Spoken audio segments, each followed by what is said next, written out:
Richard I, known as Richard the Lionheart, was born on September 8, 1157, at Beaumont Palace in Oxford, England. His father, King Henry II, born in 1133, was the first king of the Plantagenet dynasty that ruled England. Henry was an ambitious and strong-willed ruler who inherited the crown of England and a vast empire known as the Angevin Empire. This empire included England, Normandy, Anjou, and Maine in France, along with other territories in southern France. Henry II was renowned for his political acumen and legal reforms, which became the foundation of the modern English legal system. He was practical yet often ruthless, leading to conflicts with many people around him, including members of his own family. Richard's mother, Eleanor of Aquitaine, was one of the most remarkable women in European history. Born in 1122, she was the heiress of the Duchy of Aquitaine, one of the wealthiest and most powerful regions in Europe. Before marrying Henry II, Eleanor was married to King Louis VII of France, but their marriage ended in divorce after years of tension and disagreements. Shortly after her divorce, she married Henry, creating one of the most powerful political alliances in Europe. Eleanor was intelligent, cultured, and strong-willed. She supported poets and musicians and fostered the development of art and culture at her court. Eleanor was also politically active, managing her duchy and estates even after marrying Henry. However, she clashed with Henry over the governance of their lands and the upbringing of their children, which ultimately led to her rebellion against him. Richard was the younger brother of William, Henry the young king, and Matilda. William died before Richard was born. As the younger son of King Henry II, Richard was not initially expected to ascend to the throne. Henry and Eleanor had 4 other children: Geoffrey, Eleanor, Joan, and John. Richard also had 2 half-sisters from his mother's first marriage to Louis VII of France, Marie and Alix. While his father traveled across his domains, from Scotland to France, Richard likely spent his childhood in England. His first recorded visit to mainland Europe was in May 1165 when his mother took him to Normandy. His nurse, Hodierna of St. Albans, was well rewarded with a generous pension after Richard became king. Little is known about Richard's education. Although he was born in Oxford and raised in England until the age of 8, the extent of his use or understanding of the English language is unclear. He was a learned man who composed poetry in Limousin, Occitan, and also wrote in French. Henry II devised a plan to distribute his and Eleanor's territories among their 3 eldest surviving sons. Henry the young king was designated to inherit England, Anjou, Maine, and Normandy, while Richard was set to receive Aquitaine and Poitou from Eleanor. Geoffrey, through his marriage to Constance, the presumed heiress of Conan IV, was to become Duke of Brittany. During Richard's betrothal ceremony, he pledged fealty to the King of France for Aquitaine, reinforcing the vassalage ties between the two. After Henry II became gravely ill in 1170, he moved forward with his plans to allocate his lands but retained overarching authority over his sons and their territories. Henry the young king was crowned heir apparent in June 1170. In 1171, Richard traveled to Aquitaine with Eleanor, where Henry II, at Eleanor's request, granted Richard the duchy. Richard and Eleanor then toured Aquitaine to pacify the region and laid the foundation stone for the Abbey of St. Augustine in Limoges. In June 1172, at the age of 14, Richard was officially installed as Duke of Aquitaine and Count of Poitou. He received the symbols of his office, a spear and a banner, in a ceremony in Poitiers. This event was repeated in Limoges, where Richard wore the ring of Saint Valery, a symbol of his rule over Aquitaine. In 1173, a major rebellion erupted, led by Henry's sons, Richard, his brothers Henry the young king and Geoffrey, encouraged by their mother, Eleanor of Aquitaine. The primary reason for the rebellion was the sons' belief that their father had failed to grant them the power and lands he had promised. Richard, only 16 years old at the time, joined the revolt and showcased remarkable military skills. He took command of forces in Aquitaine, securing several castles and territories. Eleanor played a pivotal role in supporting the rebellion, leveraging her influence in Aquitaine to rally allies for her sons. The rebellion lasted for a time but ultimately failed. King Henry II used his military expertise and political acumen to crush the uprising. Afterward, he punished Eleanor by imprisoning her for many years but partially forgave his sons to maintain familial unity. Richard returned to govern Aquitaine under his father's supervision, though their relationship remained strained. Following the end of the war, efforts began to pacify the provinces that had rebelled against Henry II. The king himself travelled to Anjou to oversee this process, while Geoffrey was tasked with managing Brittany. In January 1175, Richard was sent to Aquitaine to punish the barons who had opposed him. Historian John Gillingham highlights the Chronicle of Roger of Howden as the primary source documenting Richard's actions during this time. According to Howden, most castles owned by rebels were to be restored to the condition they were in 15 days prior to the war's outbreak, while others were ordered to be demolished. Considering the widespread use of stone for castle construction by this period and the significant expansions or fortifications undertaken by many barons, this was a challenging task. Howden's account describes a 2-month siege of Castillon-sur-Agen, a notoriously strong castle. Despite its formidable defenses, Richard's siege engines eventually forced the defenders to surrender. During this campaign, Richard earned the title the Lion, or the Lionheart, a testament to his noble character, courageous spirit, and fierce leadership on the battlefield. After his failure to overthrow his father, Richard focused on quelling internal revolts by the rebellious nobles of Aquitaine, particularly in Gascony. His increasingly harsh rule led to a major revolt in 1179. After suppressing the rebellious barons, Richard once again clashed with his father. From 1180 to 1183, tensions between Henry II and Richard intensified as King Henry ordered Richard to pay homage to his younger brother, Henry the Young King, but Richard refused. In 1183, Henry the Young King and Geoffrey, Duke of Brittany, launched an invasion of Aquitaine in an attempt to subdue Richard. Richard's barons, however, joined forces against their duke, but Richard and his forces successfully held back the invaders and executed many of their prisoners. The conflict paused temporarily in June 1183 when Henry the Young King died.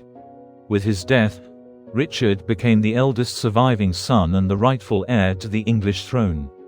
King Henry II then demanded that Richard relinquish Aquitaine, intending to give the province to his youngest son, John. Richard refused, and the conflict between father and son persisted. This refusal ultimately led Henry II to bring Queen Eleanor out of prison.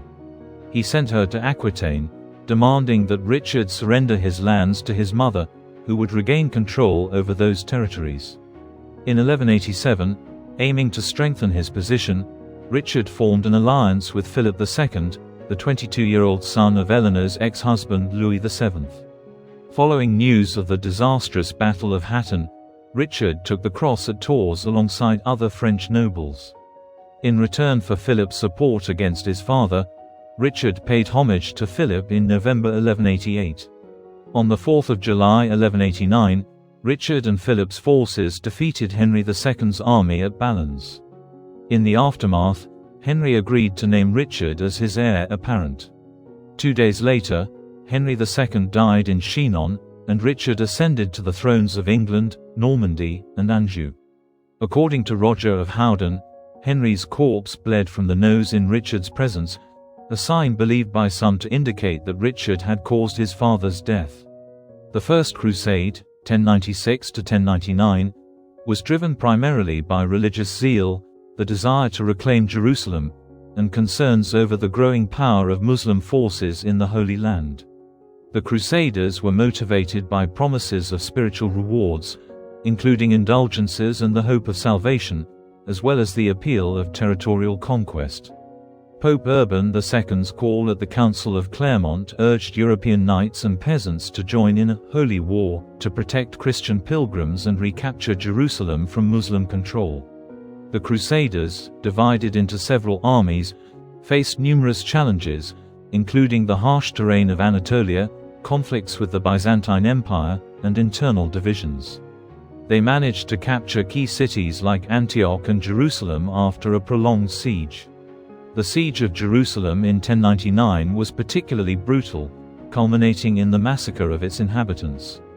The Crusaders established Crusader states, including the Kingdom of Jerusalem, Antioch, and Tripoli, creating a Christian foothold in the region. The Second Crusade was initiated in response to the fall of the Crusader stronghold of Edessa to Muslim forces in 1144, an event that triggered alarm across Christian Europe. Pope Eugene III called for the crusade, emphasizing the need to defend Crusader territories and protect the holy places. The crusade was led by European monarchs such as Louis VII of France and Conrad III of Germany, but it ended in failure. The Crusaders suffered heavy losses due to poor planning, ineffective leadership, and their inability to reclaim significant territories. The Muslims retained control of key regions, weakening Crusader presence. The Third Crusade was sparked by the capture of Jerusalem by Saladin in 1187, which threatened Christian control of the Holy Land. Leaders like Richard the Lionheart of England, Philip II of France, and Emperor Frederick Barbarossa of the Holy Roman Empire responded, aiming to recapture Jerusalem. Richard swore an oath to renounce his past wickedness in order to demonstrate his worthiness to take the cross. He began raising and equipping a new Crusader army, depleting much of his father's treasury. In an effort to fund his campaign, Richard imposed taxes, agreed to release King William I of Scotland from his oath of subservience in exchange for 10,000 marks, £6,500, and sold the right to hold official positions, lands, and other privileges to those willing to pay for them. Those already appointed were compelled to pay substantial sums to retain their posts. Before embarking on his crusade, Richard made key arrangements for the governance of his continental domains. He confirmed his father's appointment of William Fitz-Ralph as Seneschal of Normandy and named Payne de Rochefort, an Angevin knight, as Seneschal of Anjou. After organizing the part of his army left to defend his French territories, Richard departed for the crusade in the summer of 1190. In September 1190, Richard and Philip II arrived in Sicily. Following the death of King William II of Sicily in 1189, his cousin Tancred had seized power despite the legal claim of Constance, wife of Henry VI, Holy Roman Emperor. Tancred had also imprisoned William's widow, Queen Joan, Richard's sister, and withheld the inheritance she was entitled to under William's will. Upon arriving in Sicily, Richard demanded Joan's release and the payment of her inheritance. She was freed on the 28th of September, though without the inheritance. Tensions in Sicily escalated when the presence of foreign troops provoked unrest among the people of Messina, leading to a revolt in October with demands that the foreigners leave. Richard responded by attacking Messina, capturing the city on the 4th of October 1190. His forces looted and burned parts of the city before establishing a base there, further straining his relationship with Philip II. Richard remained in Messina until the 4th of March 1191, when Tancred agreed to sign a treaty with Richard and Philip. This agreement resolved immediate disputes and allowed the crusade to proceed. In April 1191, Richard I departed Messina for Acre, leading a Crusader army of 17,000 men. However, a storm scattered his fleet, including the ship carrying his sister, Joan of England, and his fiancée, Berengaria of Navarre. Their vessel, along with others, including a treasure ship, was driven ashore on the south coast of Cyprus. Survivors of the wrecks were captured by the island's ruler, Isaac Komnenos. On May 1, 1191, Richard's fleet arrived in Lemissos, modern Limassol. He demanded the release of the prisoners and the return of the treasure, but Isaac refused.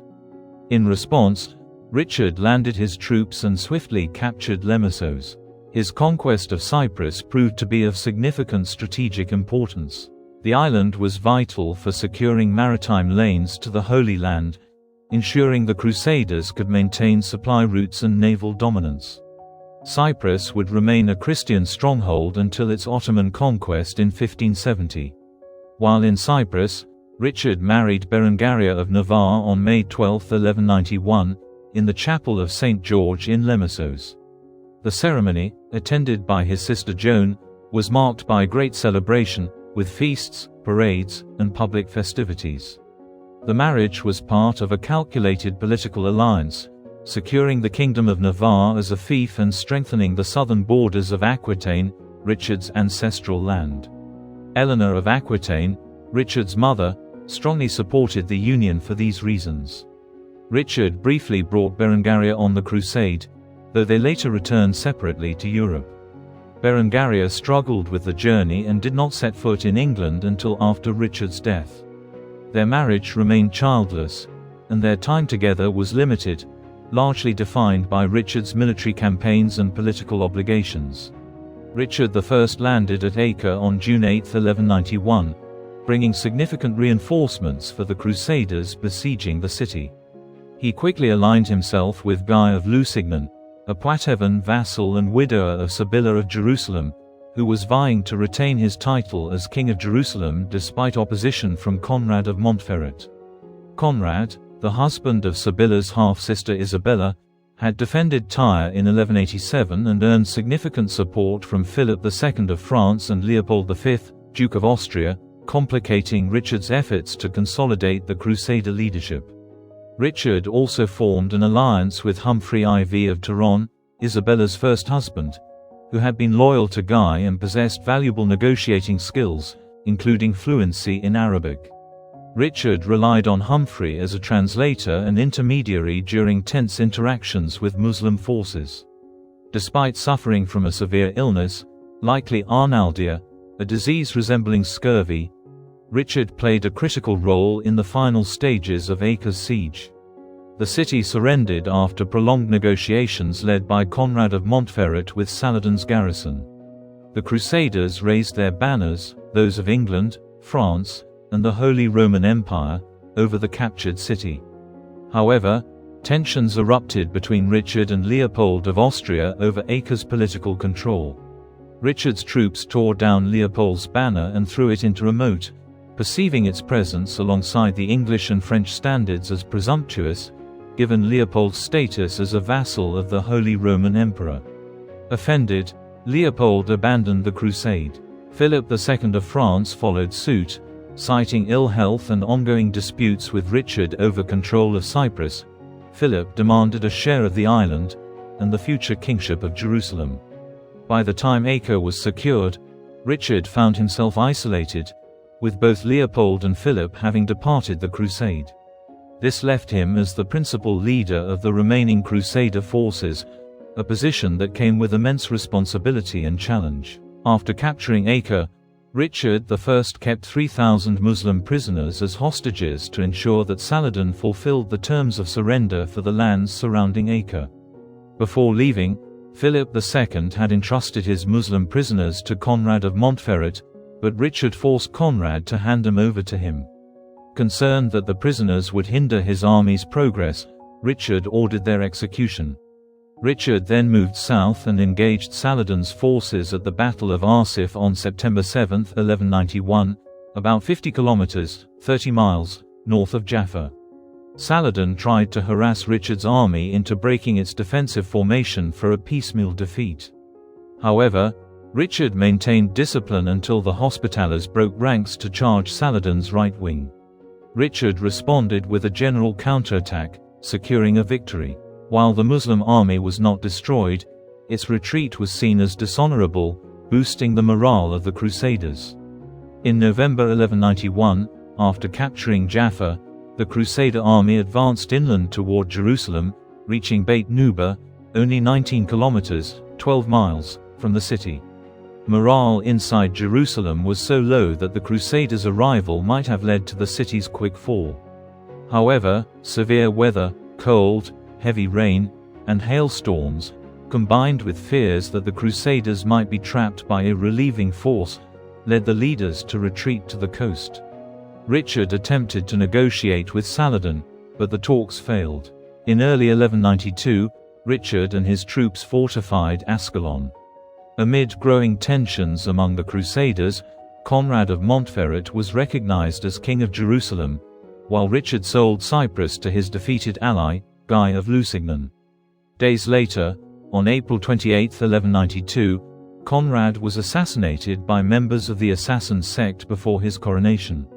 Just 8 days after Conrad's death, his widow Isabella married Richard's nephew, Henry II of Champagne, despite being pregnant with Conrad's child. The Crusader army made another advance toward Jerusalem in June 1192, coming within sight of the city. However, disputes among the leaders caused another retreat. Richard and the majority of the army council wanted to weaken Saladin's power by invading Egypt, his main supply base. However, Hugh III, Duke of Burgundy, leader of the French contingent, insisted on attacking Jerusalem directly. The division split the Crusader forces, rendering them too weak to achieve either objective. Richard offered to join any attack on Jerusalem as a common soldier but refused to lead the army. With no unified command, the Crusaders retreated to the coast. Following minor skirmishes, the Crusaders secured another victory over Saladin's forces at the Battle of Jaffa.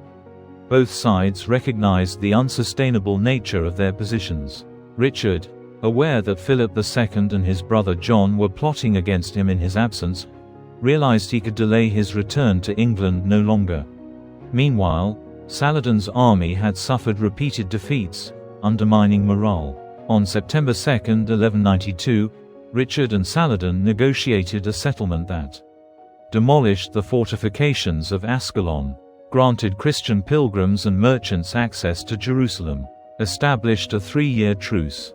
Ill with Arnaldia, Richard departed the Holy Land on October 9, 1192, heading back to England. His journey back to England was fraught with peril due to the growing number of his political enemies in Europe, chief among them King Philip II of France and his younger brother John Lackland, who conspired against him during his absence. Richard chose to travel overland through Europe, disguised as an ordinary knight, to avoid detection. However, the luxurious nature of his entourage aroused suspicion. In December 1192, near Vienna, he was captured by the forces of Duke Leopold V of Austria. The animosity between Richard and Leopold stemmed from an incident during the Crusade when Richard insulted Leopold by ordering his banner removed from the walls of Acre. After his capture, Richard was handed over to Emperor Henry VI, who saw an opportunity for political leverage and financial gain. Henry demanded a massive ransom of 150,000 marks of silver, a sum equivalent to twice England's annual income. The incident caused significant political turmoil in England, where John allied with King Philip II in an attempt to seize the throne. Meanwhile, Queen Eleanor of Aquitaine, Richard's mother, worked tirelessly to secure her son's release. The ransom was raised through heavy taxation, the sale of royal and church lands, and substantial public contributions, demonstrating the extraordinary lengths England went to for their king's freedom. Even in captivity, Richard displayed remarkable political acumen, forging alliances with Emperor Henry VI and thwarting the schemes of Philip and John. After 14 months in custody, the ransom was paid, and Richard was released in February 1194. During Richard's absence, his brother John, with the support of Philip II, revolted. One of Philip's key conquests during this period was a part of Normandy called Norman Vexin, which bordered French Vexin. Despite the betrayal, Richard eventually forgave John upon their reunion and named him as his heir, replacing their nephew Arthur, who had claimed a portion of Richard's lands. On the 11th of March 1194, at Winchester, Richard was crowned a second time, in order to nullify the shame of his captivity and to reinforce his authority. Upon his return, Richard began his efforts to reclaim the lands in Normandy that had been lost during his absence. The Château de Gisors had fallen to the French in 1193, creating a gap in Normandy's defences. In search of a new castle to defend this region and serve as a base for his campaign, Richard identified a naturally defensible position atop a high ridge overlooking the river Seine, an important transport route, in the manor of Andely. Despite the terms of the Treaty of Louviers, December 1195, between Richard and Philip II, which prohibited either king from fortifying this location. Richard had other plans. He intended to build the massive Château Gaillard. Richard attempted to negotiate with Walter de Coutances, Archbishop of Rouen, for the manor of Andely, but the archbishop, concerned about the war damage to other lands belonging to the diocese, was unwilling to sell it. When Philip II laid siege to Aumale in Normandy, Richard grew impatient and seized the manor himself, despite the archbishop's protests. The Catholic Church responded by issuing an interdict, forbidding church services in the Duchy of Normandy. This interdict remained in place when construction began on Château Gaillard. However, in April 1197, after Richard made substantial land gifts to the archbishop and the Diocese of Rouen, specifically 2 manors and the port of Dieppe, Pope Celestine III lifted the interdict. Richard was determined to counter Philip's ambitions over contested Angevin territories like the Vexin and Berry, dedicating all his military prowess and substantial resources to the conflict with the French king. He formed an alliance against Philip, enlisting the support of Baldwin IX of Flanders, Renaud, Count of Boulogne, and his father-in-law, King Sancho VI of Navarre, who launched raids on Philip's lands from the south. Due to these and other strategic maneuvers, Richard achieved several significant victories over Philip. At the Battle of Fréteval in 1194, shortly after Richard returned to France from his captivity and fundraising efforts in England, Philip fled, leaving behind his entire archive of financial audits and documents, which Richard captured and utilized to his advantage. In March 1199, Richard was in Limousin, dealing with a revolt led by Viscount Aimarville of Limoges. Despite it being Lent, he devastated the Viscount's land with fire and sword. He laid siege to the small, virtually defenseless castle of Charlus-Chabrol. On the 26th of March 1199, Richard was struck in the shoulder by a crossbow bolt, which led to a severe infection and ultimately gangrene. On the 6th of April 1199, Richard died in the arms of his mother, marking the end of his life on earth. His death had a profound impact on the English kingdom, as his younger brother John ascended to the throne, facing significant challenges in maintaining control and reclaiming lost territories in France. Thank you for watching. I hope you found this video helpful and inspiring. If you enjoyed it, don't forget to give it a thumbs up and subscribe for more content like this. Share your thoughts in the comments below, and let me know what topics you'd like to see next. Until then, keep striving for success, and see you in the next video.